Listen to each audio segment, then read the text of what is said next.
नमस्कार.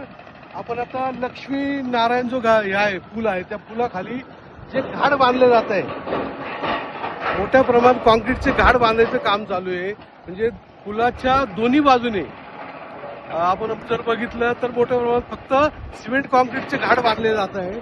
तर आमची मागणी अशी आहे की या ठिकाणी घाट बांधा. आम्हाला घाटाला विरोध नाहीये, परंतु जर प्रयागराजला कुंभमेळा काळात जर तात्पुरते घाट बांधत असतील तर तुम्हाला नाशिकला काय हरकत आहे? नाशिकलाही तात्पुरते घाट बांधा ना. कारण गेल्या कुंभमेळ्यात जर आपण हे घाट जर बघितले, हे घाट फक्त जे मद्यपी आहे किंवा व्यसन करणाऱ्या लोकांचा अड्डा आहे. व्यसन करणारी व युगुल जे असं बघितलं आपण काही जे मुलं मुली यांच्यासाठी अड्डा बनतोय. पण त्यासाठी आमची मागणी कायमस्वरूपी अशीच राहील की हे जे घाट बांधताय तुम्ही हे तात्पुरत्या स्वरूपात असले पाहिजे. याला कुठेही परमनंट करू नका, की ज्यामुळे आपली नदी जिवंत राहील, पर्यावरणाचा समतोल राखला जाईल.